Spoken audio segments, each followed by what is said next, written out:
Morning light filtered through the windows as Ghana and Bazit returned home from Fitri's burial procession. The solemnity of the event had left Ghana emotionally drained, the weight of loss pressing heavily on his heart.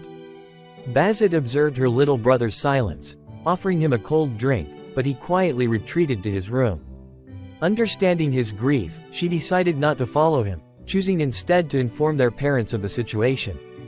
She knocked softly on his bedroom door. "Sweetheart, I'm going to the telephone kiosk. Do you want to come with me?" She gently opened the door a crack and saw Ghana already asleep on the bed, exhaustion having claimed him. Deciding to let him rest, Bazit closed the door and headed out. At the telephone kiosk, Bazit prepared to make an international call. With the 6-hour time difference between the UK and Indonesia, it was early morning in the UK. Yukiko and Ridwan were likely at their hotel. After a brief wait and a conversation with the receptionist, Bazit was finally connected to her mother. "Bazit, is something wrong?" Bazit's voice trembled as she struggled to hold back tears. "Mom." "Hey, what's happening, Bazit?" "Ghana just lost his best friend, Fitri. She passed away yesterday. We've just come back from her funeral." "Inalila, what happened?" "Fitri contracted dengue fever and measles at the same time. We rushed her to a hospital in Medan yesterday, but she passed away right in front of Ghana." "How is Ghana holding up? Is he okay?" He cried so much at the hospital. He's not taking it well right now. He's asleep at the moment." "Oh no, my baby boy. Do you need us to come home, Bazit? Is your work at the clock tower finished?" "Not yet. We haven't even started, but if you need us, we'll come home right away." Bazit thought for a moment. She knew Yukiko and Ridwan had important responsibilities at the clock tower. While Ghana might need his parents, Bazit believed she could take care of him during this difficult time. "No need to come right now, Mom. But please, come home as soon as you can finish up there. I promise. And Bazit, remember, don't say anything to that Bartholomew woman." "Mom, why do you keep insisting on that? All these years, I've only ever told her, you're fine, the scholars are okay, and nothing's wrong. That's it. But why? I know I'm here because Lorelei recommended me, and I'm grateful for everything. You took me in as your own daughter, and Ghana is my beloved little brother. Why can't I give more details? Just, Bazit, there will come a time when you'll understand why. But for now, just be there for your little brother." "All right, Mom." After talking for a while longer, Bazit hung up the phone and returned home to check on Ghana. Yukiko took a deep breath, her concern for her son evident. "Should we go back?" Bazit said she can handle it, but she wants us to come back as soon as we're done here. "I see. Don't worry too much. This is Ghana's first time experiencing grief, and it's natural for him not to take it well. Just trust Bazit." "You're right, I can't help but worry about our baby boy. To me, he's still the same baby I held for the first time." "I understand. Let's get some rest. Tomorrow, we'll work hard so we can return as quickly as possible." Despite their closed eyes, their thoughts lingered on their son. The next morning, Yukiko and Ridwan arrived at the clock tower. Yukiko headed straight to her office, quickly dropping off her things before making her way to the observation chamber. There, she found Lorelei Bartholomew leaning casually against the wall near the door they were about to enter. "How's the kid?" Yukiko disliked Lorelei, suspecting her motives, and found her question offensive. "Excuse me?" Lorelei responded with half-lidded eyes, idly picking at her nails. "Just ask. I don't appreciate your tone, little girl." Lorelei turned her gaze to Yukiko. "Little girl? I'm older than your grandmother. Don't push your luck, you tried to harm my baby boy. You will be dealing with me. All I need is a simple phone call, and the last thing you know you will end up in a cold chamber, empty and naked. I will fuck you up, I will bring doggies to fuck you up, I'll make you my sex slave. Dare me now." Lorelei wisely held her tongue, knowing not to push Yukiko further. While Yukiko accepted Bazet into the family, she never appreciated Lorelei's intention for it. An elderly voice interrupted them from behind. Calm down, you two. We don't need the Queen of England sending in the Helsing to wipe out all the mages here. Zelretch, you're here too? Just indulging my curiosity. Yukiko shot a final glance at Lorelei. Saved by the bell. Yukiko stormed into the observation room, slamming the door behind her. Can't you be a little nicer to her? I was just trying to have a conversation. Alright, let's put it behind us and head inside. They all entered the room, where the most highly ranked mages had gathered. In the center of a meticulously drawn pentagram lay the pebbles in question. Still struggling with your geometry, are you? Drawing pentagram lines like you've never touched a math book in your life. Sylvanheart, always a pleasure. Can you lend us your expertise?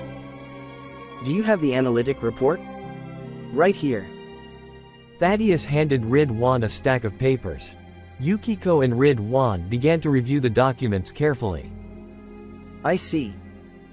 Yukiko shifted her gaze toward Maram Solomon. What's the church's rat doing here? Those pebbles you're examining are actually mine. I was collecting treasures when Silence. I don't need your excuses. Yukiko glared at Maram Solomon, harboring a deep-seated distrust. The Holy Church, with its history of conflict against the scholars, saw them as enemies. I'm not with the church at the moment. You can relax. If he tries anything against you or your family, I'll deal with him personally. You have my word. Yukiko exhaled slowly, refocusing on the data. This place feels like walking into a lion's den. After a moment of studying the papers, Ridwan approached the pebbles. Have you weighed the pebbles, Ironwood? Yes, they were 970 milligrams. Weigh them again. Ironwood quickly cast a spell to measure the pebbles' weight. Wait, it's now 920 milligrams? But the pebble hasn't moved, and no one's touched it. My guess was right. He turned to Yukiko, his expression confirming the suspicion they both shared. Hey, church rat, when you first got the pebbles, were they this light? No, they were heavier. I didn't understand why, so I contacted Mr. Thaddeus Ironwood. These pebbles have been exposed to sea here for an unimaginably long time. Probably since before humans existed. The Jinn, I suspected as much. See here is a primordial magic that uses aura, something beyond our grasp. These stones were likely part of something much larger, but the overwhelming power of the primordial magic reduced them to this state. Wait, the Jinn? What's their connection to these pebbles? As I mentioned, Miss Lena Inverse. These rocks were saturated with sea here. This indicates that the Jinn established a domain here on Earth. Zelretch's eyes widened at the implication. So that means that entity is here? In our world? No, if the Jinn were in our world, high-ranking mages would have sensed them. You already sensed them. What do you mean by establishing a domain? What is this domain we are talking about? Elminster Amar, my friend. A domain in this matter means the Jinn can create their own world, but it is called a domain because their own world overlaps with this world. They cannot step outside of their domain while in this world. They could replicate our universe within it or a completely new universe, but the rules of heaven limit their options. And you said this happened before humans existed, so the Jinn created a domain on Earth back then? Exactly, Miss Flemeth Flammel. These pebbles might be the last remnants of their presence on Earth. One thing is certain, the Jinn are no longer here. If they ever interfered in our world again, they'd be swiftly dealt with by the angel of God. But why would the Jinn create a domain in the first place? My hypothesis is that the Jinn were hiding. These pebbles resemble cave rocks, don't they? Yes, they do. And what do you do in a cave? Hide, of course. Hiding from what? Who knows? Why not ask the rocks yourself? You might find you have something in common. Enough. The important thing is that the Jinn are not present in our world. That alone is a relief. And if they were? We'd be doomed. They. Ridwan paused, realizing Lorelei's sarcasm. She is asking that as if saying there is one. Forget it. What should we do with the pebbles? There's nothing you can do. You can't harness the aura exposure. This isn't an artifact, it's just a radiated stone. You sense an unknown power from it because the aura is extremely pure and strong. These pebbles are merely evidence that Jinn once tried to hide on this earth. If anyone has further questions, now is the time to ask. After a lively discussion and debate in the observation chamber, the evening settles in. Zelretch accompanies the scholars as they head to Yukiko's office. How's Ghana? He's doing well, growing up healthy. Good to hear. When will you resume tutoring students here at the clock tower? I'm not sure yet. Can't you leave him with Bazit and your husband? Ha ha ha, that would be her greatest concern. Leaving our only son in his father's care. I can't interfere with your choices, but your knowledge is invaluable. I see why you're suddenly concerned. It's the existence of the Jinn, isn't it? That is also why you bring the heavy caliber mage along in this observation. Since you're a disciple of Prophet Suleiman, you must understand the true nature of the Jinn. You fear them, don't you? If you call it fear, then yes. I won't deny it. They could end everything as if it were nothing. Not all Jinn possess the same divine capabilities. God has placed a veil between us and them. That veil will never be lifted by anyone, so rest easy. There's a story from my time about a man with a Jinn. Together, they created an artifact capable of granting wishes, but it resulted in destruction and death. What do you think of that story? Me? Well, the Jinn know they're destined for hell, so why not bring humans along for the ride?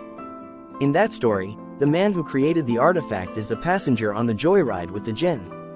At least the Jinn will have company in hell.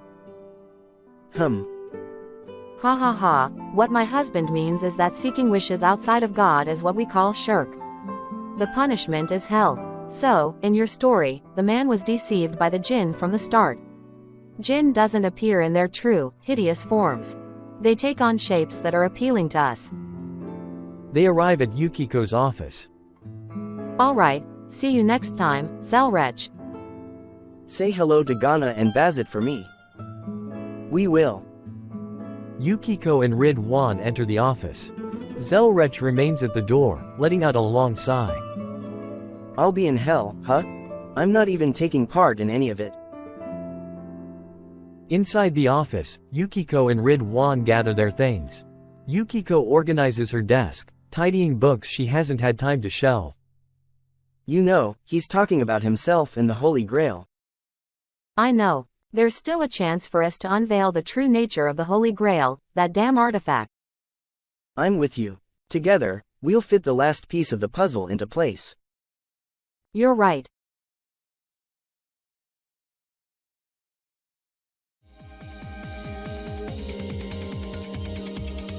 Hello, we're meeting again. Getting bored with this fanfic? Yeah, I get it. Me too. Let's dive into the 3 legendary mages that are known in this story. Lina Inverse, the Forgotten Inverno.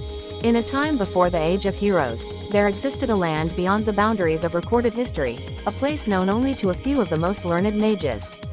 This was the realm of Zon, a mystical land where magic flowed like rivers, and ancient sorcerers wielded spells of unimaginable power. It was from this land that the legendary sorceress Lina Inverse emerged. Lina was a prodigy of the magical arts, mastering the highest tiers of offensive magic. Her unique talent for invoking destructive spells like the Dragon Slave and the apocalyptic Giga Slave earned her both fear and admiration. However, Lina was more than just a walking arsenal. Her insatiable curiosity and adventurous spirit led her to explore the world's most dangerous frontiers in search of lost knowledge, forbidden spells, and priceless artifacts. For many years, she was a force of chaos, a figure who alternated between heroism and self-interest. But as time passed, Lina became a mystery, her name fading into obscurity. Some believed she had perished in a failed summoning to another world, while others whispered that she had gone into hiding because of fear. Flemeth Flamel, the sorceress of many faces and the owner of Philosopher's Stones. Born in an era when the boundaries between magic, alchemy, and the natural world were still indistinct, Flemeth Flamel was initially a gifted mage with an affinity for alchemy and a thirst for the knowledge of the arcane. She began her journey in a distant land, away from the prying eyes of the world, in a small, mist-enshrouded village hidden in the depths of an ancient forest. Flemeth Flamel is a figure shrouded in mystery.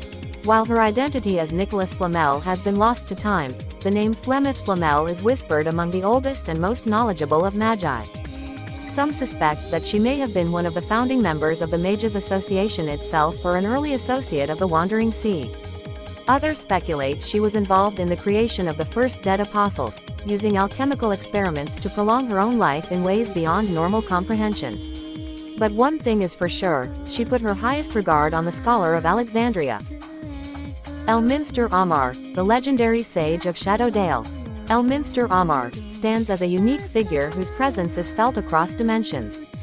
Born in the Forgotten Realms, a world where magic flows through every corner and combat is commonplace, Elminster's journey has taken him far beyond his original home, driven by an insatiable curiosity and a desire to understand the deeper mysteries of existence. Among the myriad beings Elminster has encountered, Kistur Zelretch Schweinorg, the wizard marshal and master of the second magic, stands out as a true peer and ally. Their friendship began when Zelretch, with his command over the kaleidoscope, stumbled into the Forgotten Realms. He found in Elminster a mage whose approach to magic was utterly alien to him and yet endlessly fascinating. Unlike the magecraft of this current world, which relies on the manipulation of energy, circuits, and specific thaumaturgical formulas, Elminster's magic is woven directly into the fabric of reality itself. It does not adhere to the rules and limitations of this world, instead, it bends and reshapes them, drawing upon the weave, a mystical source entirely separate from the concepts known to this world's mages. Seeing the young mages in the clock tower reminds him of his early days as a young mage under the tutelage of the goddess Mistra, who governs magic in his home realm. Oh, and this one is just a Doraemon mage. See you in the next episode.